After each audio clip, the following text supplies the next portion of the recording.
Hello मित्रांनो, मी आहे Mohsin sir आणि आजपासून आपण 9th स्टँडर्डची आपली रेग्युलर बॅच सुरू करत आहोत. तर आपण स्टार्ट करणार आहे मॅथ या सब्जेक्ट पासून. जर कदाचित तुम्ही 9th स्टँडर्डचे बुक्स बघितले असतील तर तुम्हाला यावर्षी दोन सेपरेट पार्ट दिसतील. एक आहे अल्जेब्रा आणि एक आहे जॉमेट्री. जॉमेट्री म्हटलं की त्यामध्ये थेरम्स येणार आहे, क्वाड्रिलॅटरल ट्रायंगल, त्यानंतर सर्कल याशी रिलेटेड प्रॉपर्टी असेल, एरिया असेल, ट्रिग्नोमेट्री, देन कोऑर्डिनेट जॉमेट्री असे काही नवीन टॉपिक तुम्ही बघणार आहे.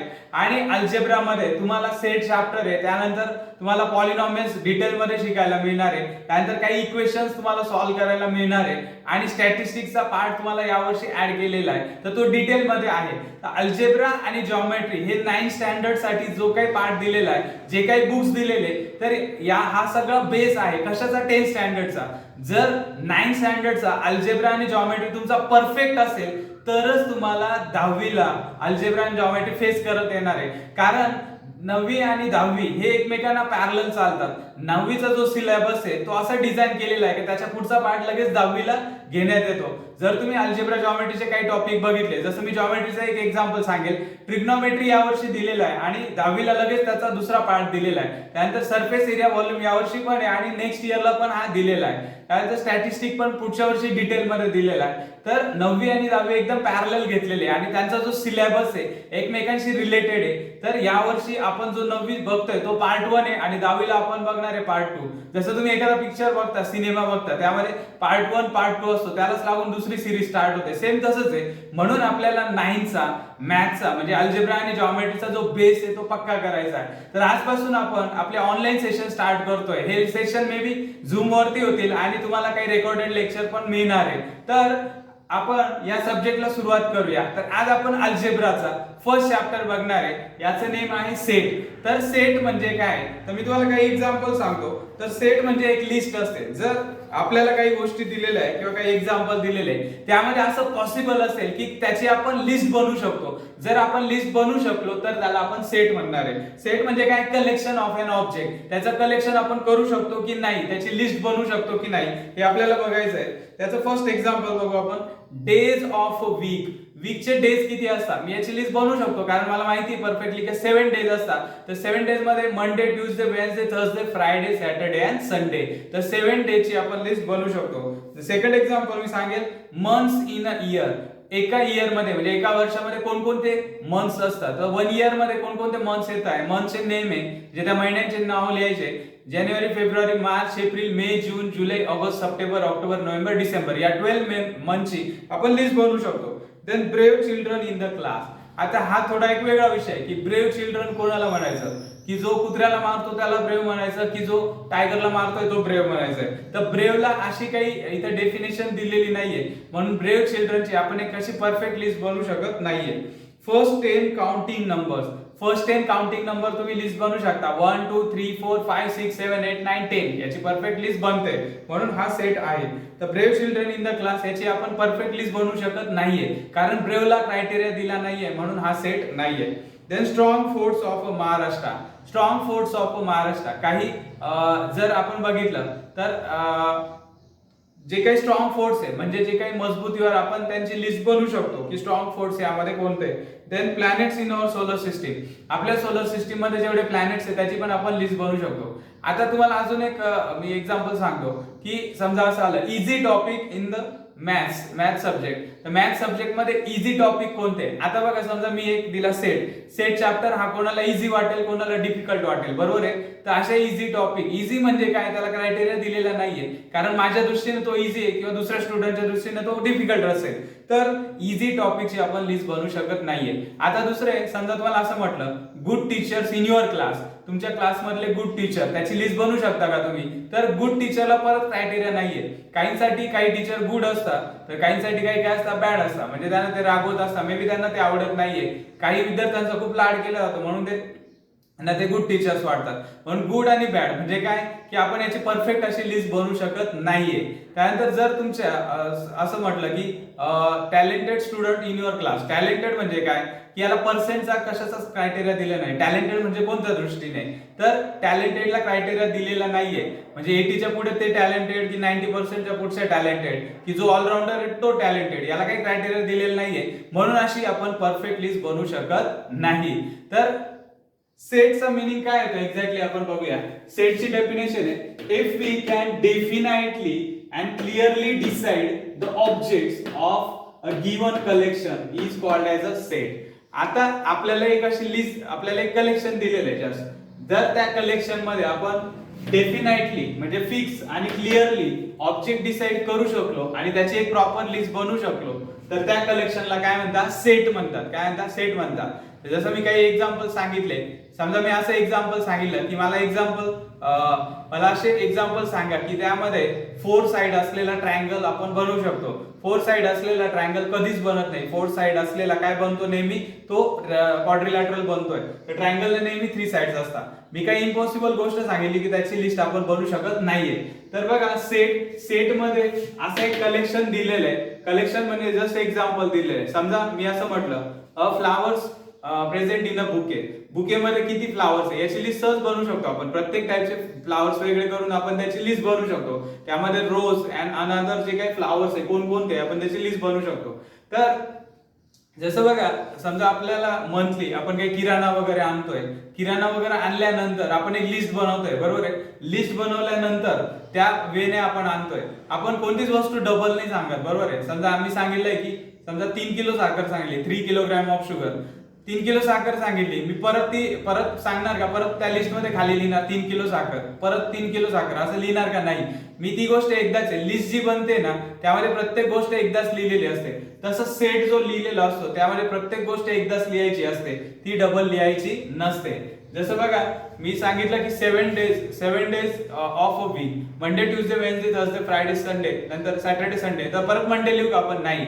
7 डेजच लिहायचे, परत 8 नंबरला मंडे रिपीट करायचा नाहीये. हे लक्षात ठेवा की सेटमध्ये जे एलिमेंट्स लिहिले जातात, जे घटक लिहिले जातात, जी लिस्ट बनवली जाते त्यामध्ये डबल एलिमेंट लिहायचा नाहीये. येते लक्षात. तर हा सेटचा महत्त्वाचा रूल आहे. Set is denoted by capital letters ABCD. तर बघा सेट आपण कर्ली ब्रॅकेट मध्ये लिहिणार आहे. कोणता ब्रॅकेट आहे, कर्ली. कर्ली मे बी तुम्हाला सिम्बॉल माहिती असेल तर कर्ली असं ड्रॉ करतात. तर कर्ली ब्रॅकेट मध्ये आपण ही लिस्ट बनवायची आणि लिस्ट बनवताना आपण मध्ये कॉमा देतोय, विसरायचं नाहीये. मध्ये कॉमा द्यायचा आहे आणि हा सेट दाखवण्यासाठी इथे कॅपिटल लेटर दाखवायचे. जसं नॅचरल नंबरचा सेट कॅपिटल N ने दाखवलाय, होल नंबरचा सेट हा W ने दाखवलाय, इंटिजरचा सेट कॅपिटल I ने दाखवलाय. तुम्ही कोणते अल्फाबेट वापरू शकता, A to Z कोणता पण अल्फाबेट वापरा, असं फिक्स नाही का N नेच दाखवणार. म्हणजे natural number N for natural number म्हणून तो N घेतलेला आहे, असं काही लॉजिक नाही. तुम्ही कोणताही सेट कोणत्याही अल्फाबेटने दाखवू शकता. Then elements of sets are denoted by small letter. जर यामध्ये समजा इथे एक आहे इम्पॉसिबल वर्ड मधले अल्फाबेटची लिस्ट बनवलेली. अल्फाबेट किती असतात, टोटल 26 आहे, पण या वर्ड मध्ये आलेले अल्फाबेट याची लिस्ट बनवलेली. तिथे स्मॉल लेटर लिहिलेले. जे एलिमेंट्स असतात मध्ये आपण ब्रॅकेटच्या मध्ये लिहितोय ते एलिमेंट स्मॉल लेटरने दाखवतात. म्हणजे सेटचा सिम्बॉल कॅपिटल असतो, कॅपिटल लेटर, आणि यामध्ये जर दाखवायचे तर तुम्हाला स्मॉल लेटर यूज करता येतील, कॅपिटल लेटर यूज करायचे नाहीये. जर तसं एक्झाम्पल असेल तर मे बी एखाद्या एक्झाम्पल मध्ये आपण वापरू शकतो. Elements of set are always written in a curly bracket. आणि सेट लिहिण्याचा महत्वाचा रूल की तो यामध्ये जेवढे एलिमेंट्स आहेत त्यामध्ये डबल एलिमेंट्स रिपीट करायचा नाहीये. कारण जसं आपण किराणाची किंवा कोणती लिस्ट बनवतोय त्यामध्ये कोणती गोष्ट आपण एकदाच सांगतोय, ती डबल सांगण्याची गरज नसते. जर तसं बघा तर इथे प्रत्येक गोष्ट आपण सिंगल लिहिणार आहे. आता आपण काही एक्झाम्पल बघू. या इथे जे काही मी लिस्ट बनवली याला लिस्टिंग मेथड म्हणतात किंवा त्याला दुसरं नेम आहे roster method. Listing or it is called as a roster method. तर इथे लिस्ट कशी बनवतात, एक स्टेटमेंट दिलेलं आहे ते समजून घ्यायचं आहे आणि त्यावरून काय करायचं आहे, त्याची लिस्ट बनवायची. आता हे सगळे सेट आहे कारण यांची लिस्ट पॉसिबल आहे. आता मी काय करणार आहे बघा की तुम्हाला असे एक्झाम्पल मी इथे चूज केले की यामधून तुमचं बेसिक पण क्लिअर होणार आहे. कारण लास्ट इयरला तुम्हाला नंबर्स बद्दल इन्फॉर्मेशन होती, आता त्याबद्दल आपण डिटेल जाणून घेणार आहे. सेट ऑफ नॅचरल नंबर कुठून स्टार्ट होता. आता नॅचरल नंबर साठी आपण कॅपिटल N घेतलेला आहे. नॅचरल नंबरचा जी काही लिस्ट बनवणार आहे आपण कॅपिटल N ने दाखवणार आहे. N is equal to curly bracket. Curly ब्रॅकेटच्या मध्ये हा नॅचरल नंबरचा जो सेट आहे तो लिहायचा आहे. याचे एलिमेंट्स लिहायचे. नॅचरल नंबर कुठून स्टार्ट होता, 1 पासून. 1 2 3 4 5 6 7 8 किती लिहू शकतो आपण, इनफायनाइट, सो मेनी, आपण खूप सारे लिहू शकतो. इथे डॉट डॉट डॉटचं मिनिंग काय, इनफायनाइट म्हणजे अनंतापर्यंत आपण लिहू शकतो. Then set of whole number. Natural number आणि होल नंबर मध्ये काय डिफरन्स आहे? नॅचरल नंबर मध्ये झिरो नसतो आणि होल नंबर मध्ये झिरो असतो. मग इथे होल नंबर आलेला, होल नंबर मध्ये झिरो आलेला आहे. होल नंबर कशाने दाखवायचा आहे? डब्ल्यू, डब्ल्यू सिम्बॉल घेतला आपण. डब्ल्यू इज इक्वल टू, इथे फर्स्ट जो नंबर आहे कर्ली ब्रॅकेट मध्ये 0 1 2 3 4 5, म्हणजे तुमच्या एक ऑन एन एव्हरेज लक्षात येईल की नॅचरल नंबर आणि होल नंबर दोघांमध्ये पॉझिटिव्ह नंबर येतात आणि होल नंबर मध्ये एक्स्ट्रा एक 0 येतोय. Then set of integer. आता तुम्हाला नंबर लाईन आठवते का? नंबर लाईन मध्ये लेफ्ट साइडला निगेटिव्ह नंबर असतात, राईट साइडला पॉझिटिव्ह, आणि मध्ये काय असतो? 0 असतो. तर इंटिजर, सेम इंटिजर तसेच लिहायचे.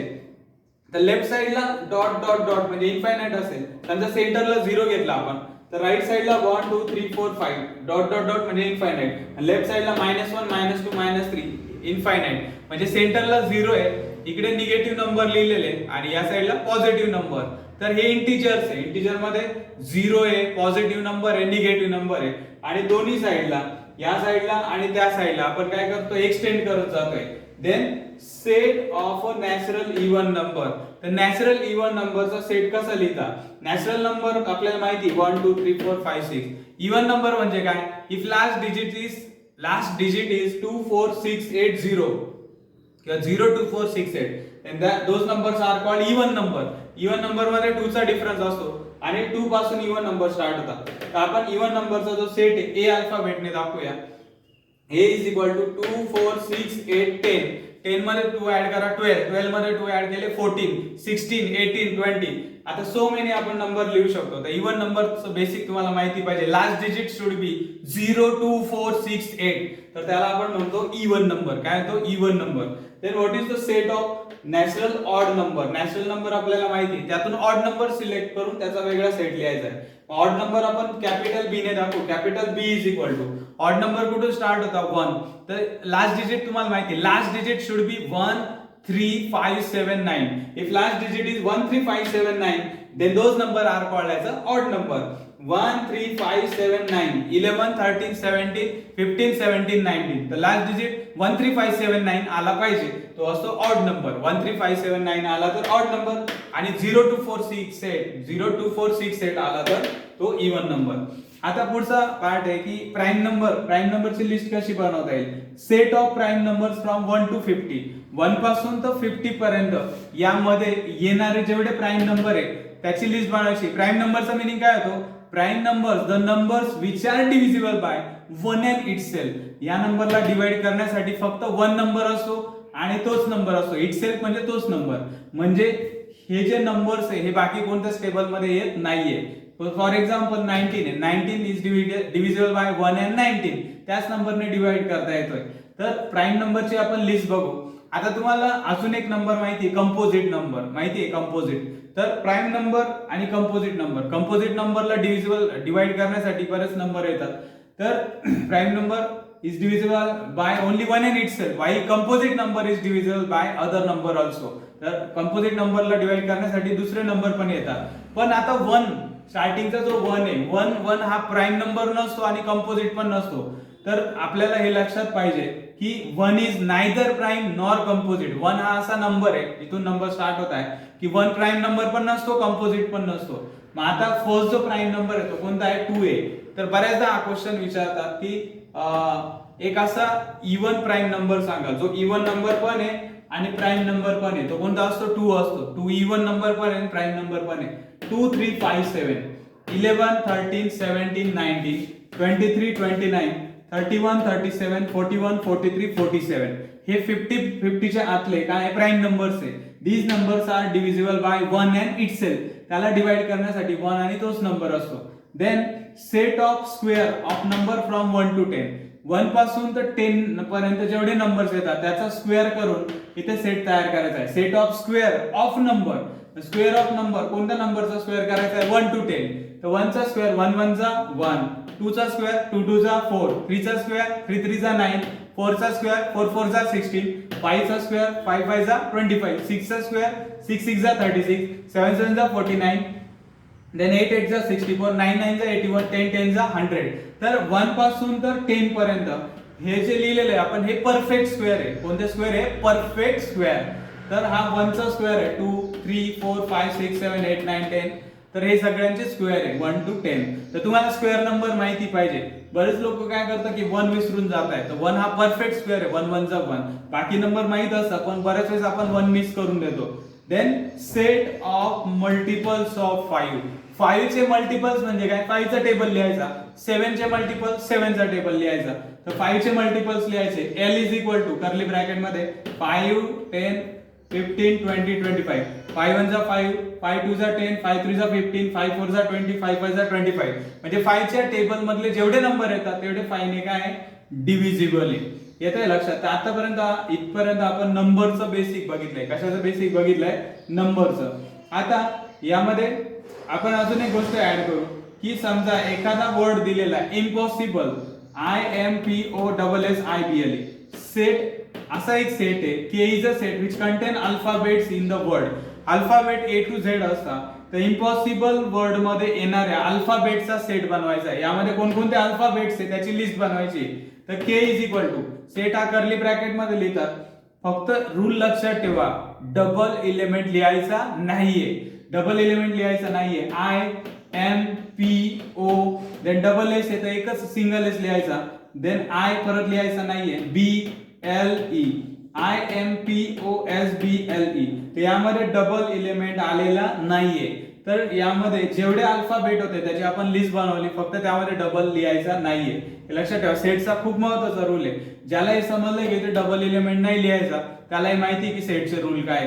तर सेट इंडिकेट करण्यासाठी आपण कॅपिटल लेटर यूज करतोय आणि यामध्ये जर दाखवायचं असेल तर आपण स्मॉल लेटर दाखवू शकतो. नंबर असेल तर नंबर दाखवू शकतो. येतंय लक्षात? तर आतापर्यंत आपण काय बेसिक बघितलंय. n natural number start from 1 1 2 3 4 5. Whole number start from 0 0 1 2 3 4 5. Set of integer. Integer मध्ये काय येतो? Negative number, positive number and 0. Then natural even number 2 4 6 8 10 12. Then natural odd number 1 3 5 7 9 11. Then prime नंबरचा आपण सेट बघितला. देन परफेक्ट स्क्वेअर बघितलाय. 1 चा square पासून तर 10 चा स्क्वेअर याचेच परफेक्ट स्क्वेअर करून इथे लिहिलेले आहे. मल्टिपल ऑफ 5 बघितलेले. मल्टिपल ऑफ काय आहे? 5 आहे. जर तुम्हाला असा उलटा क्वेश्चन आला असता की set of multiples of 5 write the number which are divisible bye 5. 5 ने डिव्हिजिबल नंबर कोणते? तर हेच नंबर येतात. याला ऑब्लिगा काय आहे? The set of the number which are divisible bye 5. तर आपण असं पण लिहू शकतो मल्टिपल ऑफ 5 और डिव्हिजिबल बाय 5. दोघांचा मीनिंग काय होतोय? सेम होतोय. म्हणून क्वेश्चन कसा पण विचारला तर आपल्याला बेसिक माहिती पाहिजे. Divisible by 5. 5 1 जा 5, 5 2 जा 10, 5 3 जा 15, 5 4 जा 20, 5 5 जा 25.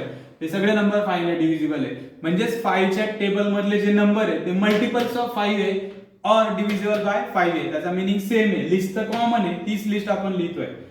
आता आपण नेक्स्ट पार्ट बघणार आहे की सेट मध्ये जो एलिमेंट प्रेझेंट असतो, सेट मध्ये जो एलिमेंट प्रेझेंट असतो तर त्याच्याशी रिलेटेड एक प्रॉपर्टी ती कशी लिहितात हे आपण बघूया. आता सिंपल आहे बघा. 9 is an element of set D. 9 is an element of set D. Set D कुठे लिहिलेला आहे? इथे लिहिलेला आहे. यामध्ये 9 येतोय. 9 हा काय? सेट D चा एलिमेंट आहे. तर या कर्ली ब्रॅकेट मध्ये जे लिहिलेले ते एलिमेंट्स असतात. त्या सेटचे एलिमेंट्स, त्या सेटचे घटक असतात. 9 is an element of set D. तर 9 हा काय? सेट D चा एलिमेंट आहे. हे सिम्बॉल मध्ये कसं लिहितात? 9 बिलोंग्स टू D. हा बिलोंग्स टू चा सिम्बॉल आहे. बिलोंग्स टू म्हणजे असा लेटर आहे. तर असा लेटर आपण यूज करणार आहे. ई जो असतो अल्फाबेट तसाच आहे, फक्त हा कर दाखवायचा आहे. तर 9 बिलोंग्स टू D म्हणजे 9 is an element of set D. Then 43 is an element of set P. 43 बघा हा सेट P आहे. सेट P मध्ये काय आहे? 43 is an element of set P. तर 43 is an element of set P. हे असं दाखवायचं 43 बिलोंग्स टू P. याला काय म्हणतात? बिलोंग्स टू म्हणजे चा भाग असणे, त्या सेटचा भाग असणे, त्याचा एलिमेंट असणे. 20 is an element of set L. तर 20 इथे आलेला आहे. 20 हा काय? सेट L चा एलिमेंट आहे. मग असं लिहितात 20 बिलोंग्स टू L अशा सिम्बॉल मध्ये लिहितात. Then M is an element of set K. M दिसतोय. M हा काय? K सेटचा एलिमेंट आहे. मग M बिलोंग्स टू K. तर इकडे तो एलिमेंट होतो आणि इकडे सेटचं नाव येतंय. काय येतंय? सेटचं नेम येतंय. तर पुढचा पार्ट बघू आपण. समजा एखादा नंबर किंवा एखादा अल्फाबेट त्या एलिमेंटचा त्या सेटचा समजा एलिमेंट नसेल, हे कसं लिहितात, 0 is not element of set N. आता 0 नॅचरल नंबर मध्ये 0 येत आहे का, नाहीये. Natural number do not contain 0. मग 0 is not element of set N कसं लिहायचंय, 0 does not belongs to N. त्याच्यावरती असं साइन करायचंय. असं साइन म्हणजे काय, डज नॉट बिलॉंग. जसं तुम्हाला माहिती आहे equal and not equal to, हे दोन्ही साइन माहिती आहे तुम्हाला. इक्वल टू म्हणजे इक्वल असणे, नॉट इक्वल टू म्हणजे इक्वल नसणे. तसं बिलॉंग्स टू आणि याच्यावरती अशी लाईन मारली का डज नॉट बिलॉंग्स टू म्हणजे त्या सेट मध्ये तो नाहीये. मग सिंपल आहे बघा, 0 is not element of set N, 0 does not belongs to capital N. Then 1 is not element of set P. Prime number मध्ये 1 येत नाहीये कारण 1 is neither composite number nor prime number. 1 यामध्ये येत नाहीये, हे कसं लिहिणार, 1 does not belongs to P, 1 does not belongs to capital P. 1 हा पी चा काय, 1 हा जो नंबर आहे तो पी या सेटचा एलिमेंट नाहीये. आता आपल्याला या गोष्टी कळाल्या आहे की एखादा नंबर किंवा एखादा एलिमेंट त्या सेटचा घटक असतो, त्या सेट मध्ये प्रेझेंट आहे हे दाखवण्यासाठी बिलॉंग्स टू, त्या सेट मध्ये नसेल तर डज नॉट बिलॉंग्स टू असं आपण लिहू शकतो. आता पुढे आपल्याला काय बघायचं आहे की how to write the set, set कसे लिहितात. पण त्या अगोदर आपल्याला काय करायचं आहे की काही रेंजची प्रॅक्टिस करायची, कारण त्यामध्ये आपण रेंज यूज करणार आहे. तर रेंज कशी लिहायची, काय लिहायची, त्याचे आपण एक एक्झाम्पल बघूया.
आता आपण रेंजचा स्टडी करणार आहे. ज्याला ही परफेक्ट रेंज लिहिता येते त्याला दुसरी जी मेथड आहे, ज्या मेथड आपण त्याला प्रॉपर्टी मेथड म्हणतात, त्यामध्ये प्रॉपर्टी यूज केली जाते. तर आता आपण रेंजचा मीनिंग बघू. तर रेंज ही खूप महत्त्वाची आहे. तर रेंजने आपण काय रूल मेथड लिहू शकतो. आता बघा फर्स्ट एक्झाम्पल आहे 3 इज लेस दॅन x आणि x इज लेस दॅन 8. याचा मीनिंग काय होतो, मध्ये जो x हा नंबर आहे, नंबरला डिनोट करण्यासाठी x अल्फाबेट वापरला आहे. तर हा जो अल्फाबेट x आहे त्याची रेंज दिलेली x is less than 8, sorry x is less than 8 and it is greater than 3.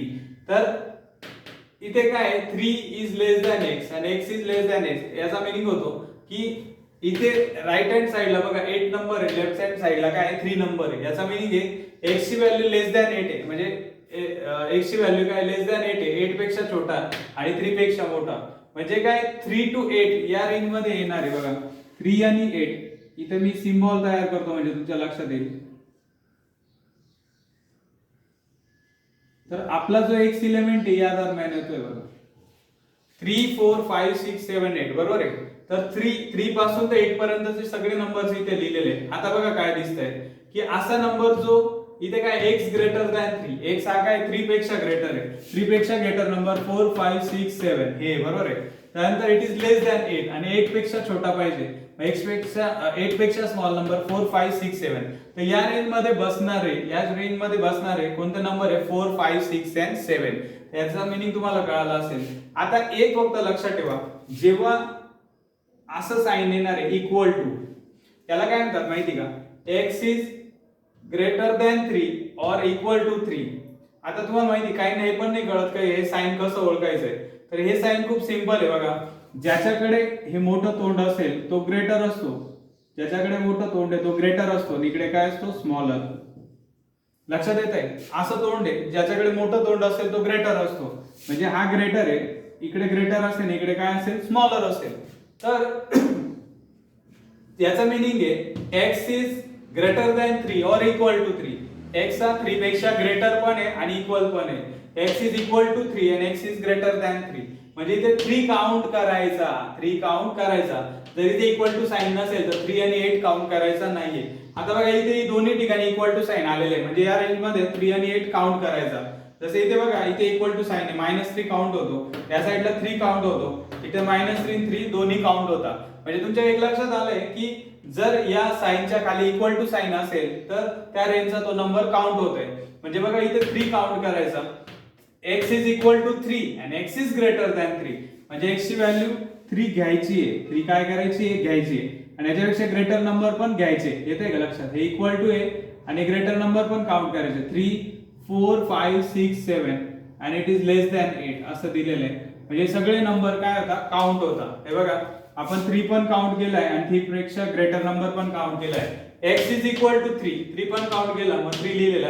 x is greater than 3 कारण x कडे मोठं तोंड आहे म्हणून x ग्रेटर आहे. 4 5 6 7 आणि याची व्हॅल्यू लेस दॅन 8 आहे म्हणजे 8 पेक्षा कमी. म्हणजे काय 3 to 8 ही रेंज लिहायची. 3 काउंट करायचा, 8 काउंट करायचा नाही. ज्याच्या खाली इक्वल टू साइन येत आहे तो काउंट करायचा, ज्याच्या खाली इक्वल टू साइन नाही तो काउंट करायचा नाहीये. आता बघा x is equal to 3 and x is greater than 3, x is equal to 8 आणि x इज लेस दॅन 8. आता याचा मीनिंग काय 3 to 8 ही रेंज लिहायची आहे. 3 पण काउंट करायचा, 8 पण काउंट करायचा आहे. म्हणजे इथे येणारे आपण सगळे नंबर काउंट करणार आहे 3 4 5 6 7 8. कारण इथे इक्वल टू आहे, इक्वल टू साइन आलेले आहे. या दोन्ही नंबरच्या जवळ कोणतं साइन आलेलं आहे इक्वल टू. हे इक्वल टू साइन असेल हे दोन्ही नंबर काउंट करायचे. आपण 3 पण काउंट केला आणि 8 पण काउंट केलाय. 3 आणि 8 दोन्ही नंबर काय करायचे काउंट करायचे. 3 पण काउंट होतो आणि 8 पण काय होतो काउंट होतोय आणि याच्या मधले नंबर पण येतात 4 5 6 7. कळालंय. आता पुढचा पार्ट -3 x आणि 3 अशी लिस्ट दिलेली. तर -3 आणि 3 इकडे पॉझिटिव्ह नंबर आहे 3 इकडे निगेटिव्ह म्हणजे इंटिजर दिलेले. हा पॉझिटिव्ह नंबर आहे, मध्ये 0 आहे, 1 2 3 राइट साइडला पॉझिटिव्ह नंबर, लेफ्ट साइडला निगेटिव्ह नंबर. आता तुम्हाला माहिती असेल की positive number are always greater than 0 and 0 is always greater than negative number. तर हे बेसिक लक्षात ठेवा की हे नंबर्स ग्रेटर असतात. Positive number is always greater than 0, 0 is always greater than negative number. हे बेसिक आहे. Positive numbers are always greater than 0. जेवढा नंबर राइट साइडला असेल जेवढा नंबर राईट साईडला असेल तो काय असतो, ग्रेटर असतो. तर राईट साईडला असलेला आपण कोणत्या दोन नंबर मध्ये कम्पेअर करतोय, तर राईट साईडला असलेला नंबर ग्रेटर असतो. Positive numbers are greater than 0 आणि 0 is greater than negative number. आणि दोन निगेटिव्ह नंबर मध्ये ग्रेटर कोण आहे, तर जो राईट साईडला आहे तो असेल किंवा जो 0च्या साईडला आहे तो असेल. 0च्या जवळ असेल तो ग्रेटर असतो. तर हे सिंपल आहे. आता आपण -3 आणि 3, आता बघा या दोघांच्या खाली इक्वल साइन आहे का नाहीये, इथे इक्वल साइन नाहीये म्हणजे -3 आणि 3 काउंट करायचा नाहीये. पहिले ती लिस्ट तयार करायची आहे 0 1 2 3 आणि -1 -2 -3 म्हणजे एका लेफ्ट साइडला -3 राईट साइडला 3 ही लिस्ट तयार केली आपण. तर -3 आणि 3 काउंट करायचा नाही कारण या दोघांच्या खाली इक्वल साइन दिसतंय का नाहीये, इक्वल साइन नाहीये म्हणून हे दोन्ही काउंट करायचे नाहीये, राहिलेली लिस्ट मध्ये लिहायची. तर -3 आणि 3 च्या मध्ये येणारे नंबर -2 -1 0 1 2, तर हे नंबर इथे लिहायचे म्हणजे इंटिजरचे नंबर आपण लिहितोय.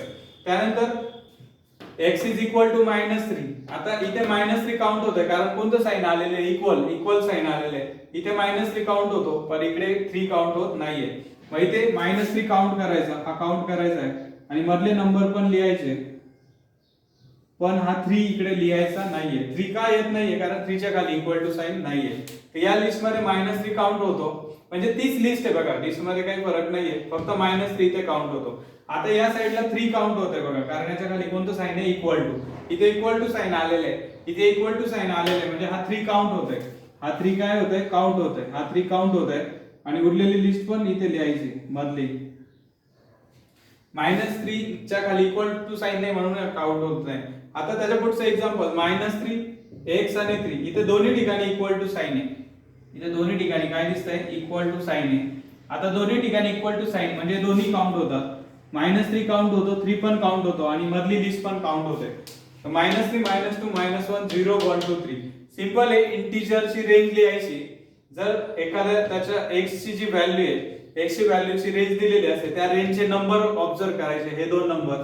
जर त्या रेंजच्या नंबरच्या जवळ इक्वल टू साइन आला तर तो काउंट करायचा, इक्वल टू साइन नसेल तर तो काउंट करायचा नाहीये. सिंपल आहे. त्यानंतर असं पण विचारतात x belongs to n. n म्हणजे याचा मीनिंग आठवतंय तुम्हाला, x बिलॉंग्स टू n म्हणजे काय, x हा कुठून आलेला आहे, नॅचरल नंबर.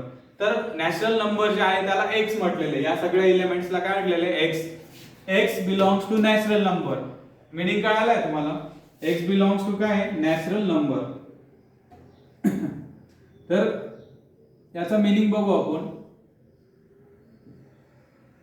तर नॅचरल नंबर कुठून स्टार्ट होतात तुम्हाला माहिती आहे, 1 2 3 4 5 6 इनफायनाइट.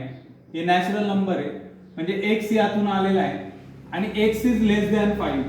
x ची व्हॅल्यू काय, लेस दॅन 5. x हा नॅचरल नंबर मधून आलेला आहे किंवा x हा नॅचरल नंबर आहे आणि x ची व्हॅल्यू लेस दॅन 5 आहे. तर 5 पेक्षा लेस, 5 पेक्षा छोटे एलिमेंट कोणते, 1 2 3 4. मग इथे आपण काय लिहिलेले आहे, 1 2 3 4. तर नॅचरल नंबर मध्ये 5 पेक्षा छोटे नंबर आपण लिहिलेले, x is less than 5. Less than 5 म्हणजे 5 पेक्षा छोटे नंबर 1 2 3 4. तर हे नंबर त्यामध्ये काय करायचे, ऍड करायचे. तर ही लिस्ट खूप महत्त्वाची आहे, याचा मीनिंग तुम्हाला माहिती पाहिजे आणि कशी लिहिता याची तुमची प्रॅक्टिस झाली पाहिजे. यानंतर आपण मग मेथड्स बघू शकतो. तर दोन मेथड्स आहे, लिस्टिंग और रोस्टर मेथड आणि अजून एक मेथड आहे त्याचं नाव आहे रूल मेथड. तर आपण नेक्स्ट सेशन मध्ये या दोन्ही मेथड डिटेल बघणार आहे. तर या मेथड आणि यावरती बेस्ड जी प्रॅक्टिस सेट 1.1 हे पण आपण समजून घेणार आहे. तर आज आपण काय काय बघितलं त्याची एक समरी बघू, की सेटचा मीनिंग बघितला, एखादं कलेक्शन दिलेलं आहे म्हणजे एखादं एक एक्झाम्पल दिलेलं आहे, तर त्यामधले एलिमेंट्स जर आपण क्लिअरली त्यामधले जे ऑब्जेक्ट्स आहेत ते डेफिनेटली आणि क्लिअरली आपण आयडेंटिफाय करू शकलो आणि त्याचं आपण कलेक्शन म्हणजे लिस्ट करू शकलो, तर त्याला सेट म्हणतात. सेट म्हणजे काय, collection of an object definitely and clearly. Definite म्हणजे फिक्स असं काहीतरी इथे लिस्ट बनली पाहिजे. तर सेट हा कॅपिटल लेटरने दाखवतात, त्यातले एलिमेंट्स जे आहे ते स्मॉल लेटरने दाखवता येतात. तर स्मॉल लेटर कुठे वापरता हा त्याचा यूज दाखवला आहे. आणि सेट हा कर्ली ब्रॅकेट मध्ये लिहिता. त्यानंतर सेट मध्ये महत्त्वाचा रूल आहे, डबल एलिमेंट लिहायचा नाहीये. नंतर आपण हे सगळे नंबर्स बघितलेले, नंबरचे टाइप्स. नंतर आपण बिलॉंग्स टू आणि नॉट बिलॉंग्स टू याचा मीनिंग बघितलेला आहे. त्यानंतर आपण रेंजचे एक्झाम्पल सॉल्व्ह केलेले, रेंज आयडेंटिफाय केली आहे, कसा नंबर ओळखायचा आहे, ती लिस्ट कशी तयार करायची आहे. नंतर यापुढे आपण लिस्टिंग आणि रूल मेथड बघणार आहे. तर भेटूया नेक्स्ट सेशन मध्ये या दोन्ही मेथड आणि प्रॅक्टिस सेट 1.1 चा स्टडी आपण करणार आहे. तर आजचा टॉपिक तुम्हाला समजला असेल. इन केस तुम्हाला जर काही डाऊट वाटत असेल तर तो मला सेंड करा, याचं नक्कीच तुम्हाला सोल्युशन मिळेल. तर ठीक आहे, भेटूया नेक्स्ट सेशन मध्ये. Okay, bye bye.